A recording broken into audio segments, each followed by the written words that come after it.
But we'll kick things off here, as you better watch out and you better not cry, as one of St. Cloud State's finest jingled all the way to NSIC Wrestler of the Week.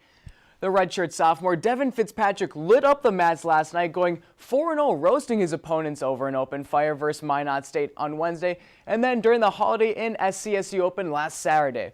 The number 8 ranked wrestler dominated on his home mat, taking first place in the 165 division.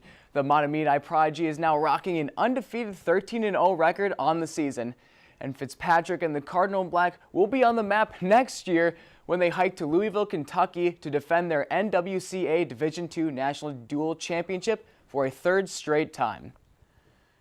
And now it's beginning to look a lot like track season, as the St. Cloud State women's track and field team opened up their own season, and it was by no means any winter wonderland. The track team competed inside in Fargo and Mankato this past week, sending 2 athletes to compete in freezy breezy Fargo, while the rest took the sleigh ride to Mankato. Faith Lubner and Leighton Fisher finished in the top 10 in all 5 of the events they participated in, and both took top 10 finishes overall. In the meadows of Mankato, Amelia Burris and Maya Taylor also had a holly jolly time, with Burris finishing 3rd in the 60-meter dash and Taylor placing 2nd in the long meter jump, leaping 5.51 meters. Well, the holiday season has most likely been treating the men's hockey team pretty handsomely, with the Huskies letting it snow over opponents and not taking any losses since, wait for it, October. The Cardinal and Black have won 8 out of their last 10 games, only tying with Miami twice. The Huskies are simply having a wonderful time, enjoying the top spot of the NCHC with a 7-point lead over second place Western Michigan, with Minnesota Duluth and third trailing behind by 8 points. St. Cloud State concludes their season until next year on January 4th as they continue their successful campaign in Pennsylvania when they take on Union College and Robert Morris University. Well, the men's hockey team isn't the only one rocking around the Christmas tree this year, as St. Cloud State's men's basketball team is also enjoying a successful season of their own. And after a sweep this past weekend, taking home 2 wins versus UMary and Minot State, the Huskies are currently sitting tied for 2nd in the NSIC North, with Minnesota Duluth and UMary only trailing the defending champs Northern State for the top spot. The Cardinal and Black will look forward to celebrating a white Christmas when Southwest State, Minnesota State, and Sioux Falls will be coming to town for the last round of action this weekend before Christmas break.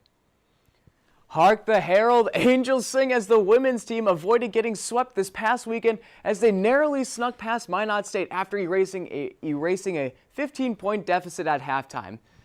Now St. Cloud State would win that game by just 1 measly point, and with the split series, we'll take a peek at where they're sitting in the NSIC standings. St. Cloud State currently sits in the middle of the pack, tied for 5th with Northern State, and in the NSIC North with a 1-2 conference record.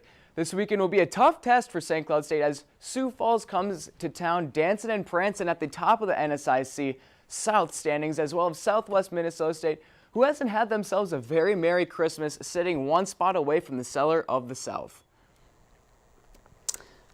Wow, Austin, we can tell that you're definitely excited for the holidays. Yes, that was a very holiday game. I gotta say, it's festive to say the least. Right, of course, and it seems like we're jam-packed with all of these sports. Let's talk about women's basketball really quick.